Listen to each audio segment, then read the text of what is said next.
Science.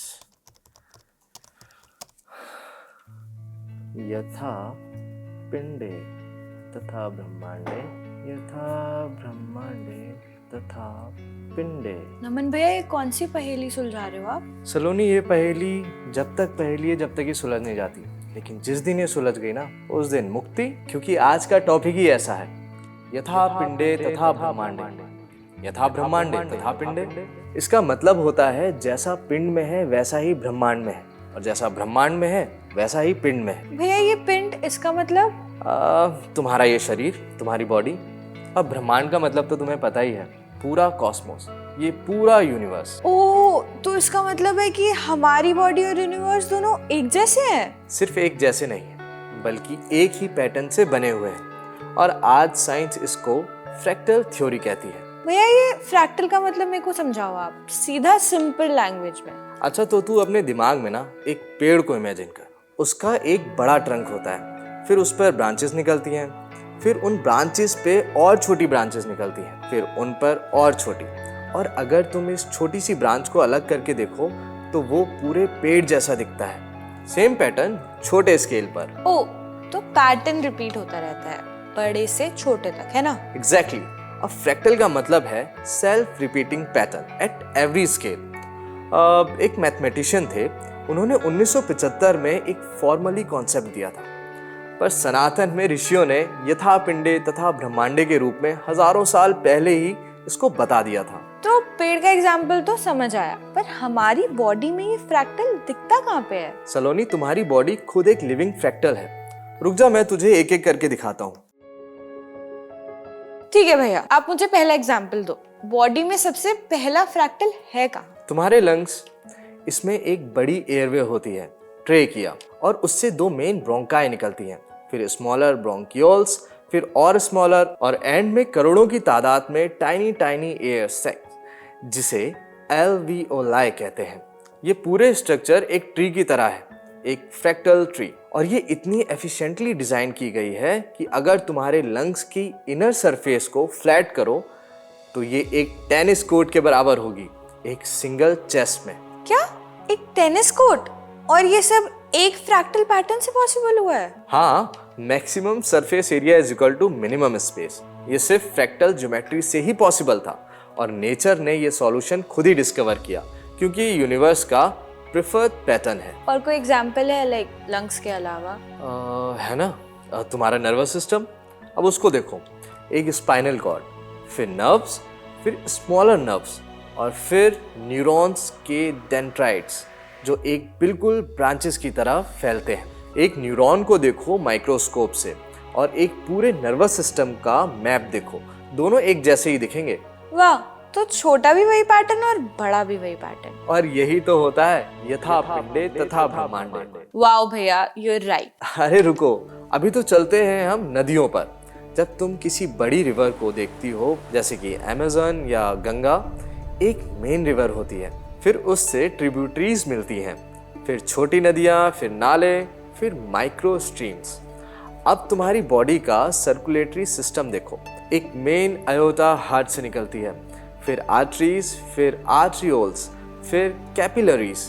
इतनी पतली एक रेड ब्लड सेल सिर्फ एक एक करके ही जाती है।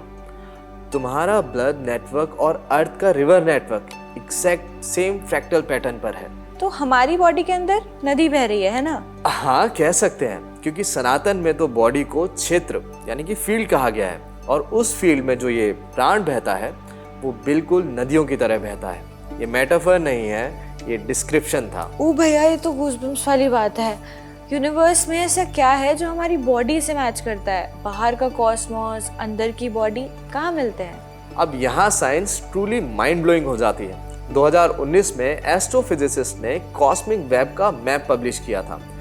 ये वो स्ट्रक्चर है जो पूरे यूनिवर्स को कनेक्ट करती है, डार्क मैटर, गैलेक्सी, फिलामेंट्स।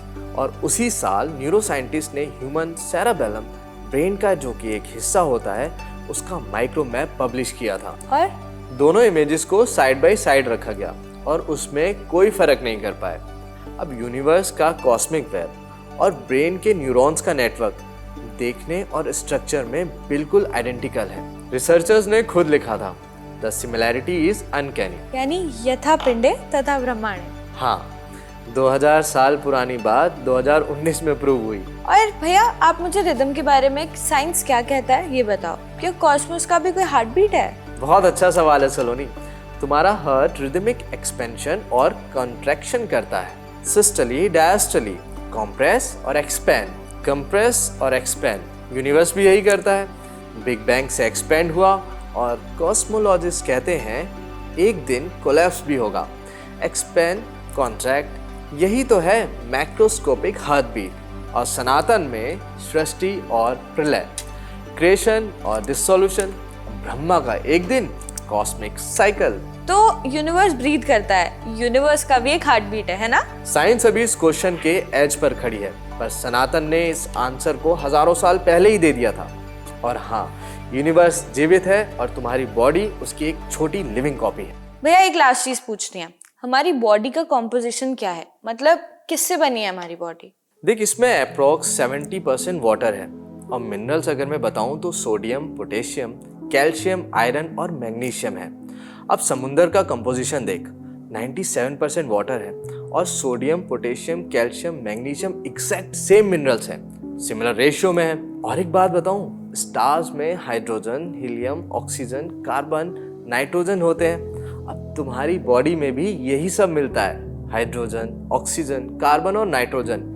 ये तुम्हारे टॉप एलिमेंट्स हैं। मतलब हम लिटरली स्टार्स से बने हैं। एस्ट्रोफिजिसिस्ट कार्ल सैगन ने कहा था, we are made of star stuff. Naman भैया, ये सब सुन के मैं थोड़ा ओवरवेल्म्ड हूँ, पर ये प्रैक्टिकली हमारे लिए क्या कहता है, इसका मतलब क्या है हमारी लाइफ में? सलोनी, अगर तुम्हारी बॉडी और यूनिवर्स एक ही पैटर्न से बने हैं तो इसका मतलब है कि जो लॉज यूनिवर्स को चलाते हैं वही लॉज तुम्हारी बॉडी को भी चलाते हैं। Balance, rhythm, cycle and harmony. Universe के लॉज के अगर तुम अगेंस्ट जाओगे तो क्योस होता है, और अगर तुम अपनी बॉडी के लॉ के अगेंस्ट जाओगी तो डिसीज होगी और डिसहार्मनी होती है। तो प्रकृति के अनुसार जीना ये सिर्फ फिलॉसफी नहीं है, है ना? ये कॉस्मिक अलाइनमेंट है।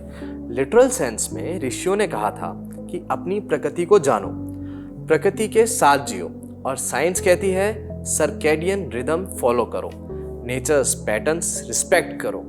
एक ही बात है, एक ही ट्रूथ है। नमन भैया, आज आपसे बात करके एक बात तो मुझे क्लियर हो गई कि हमने खामखा ही खुद को इतना अंडर एस्टिमेट किया हुआ है, जबकि हम एक पूरे यूनिवर्स का रिफ्लेक्शन है। बड़ी बात है ये। और इसलिए सनातन ने कभी इंसान को छोटा नहीं माना। अहम ब्रह्मास्मि, मैं ब्रह्म। ये एरोगेंस नहीं थी सलोनी, ये रिकग्निशन थी। ये एक प्रोफाउंड साइंटिफिक स्टेटमेंट थी कि तुम कॉस्मोस के बाहर नहीं हो, तुम कॉस्मोस के अंदर नहीं हो, तुम कॉस्मोस हो। इतना पावरफुल। दोस्तों, अगली बार जब आप अपना हाथ देखो तो याद रखना, उस हाथ में जो वेन्स हैं वो उसी पैटर्न में हैं जिसमें गैलेक्सीज होती हैं। उस हाथ में जो सेल्स हैं वो उसी रिदम में चलते हैं जिसमें यूनिवर्स सांस लेता है। यथा पिंडे तथा ब्रह्मांड, जैसा अंदर वैसा बाहर, जैसे तुम वैसा कॉस्मोस। तब तक दोस्तों, आप इस वीडियो को शेयर करना मत भूलना, क्या पता आपका एक शेयर किसी को उसकी रियल पोटेंशियल से मिलवा दे। चैनल को सब्सक्राइब करें, कमेंट में सनातन साइंस जरूर लिखिएगा, और हाँ, इस बेल आइकन को दबाना ना भूलें।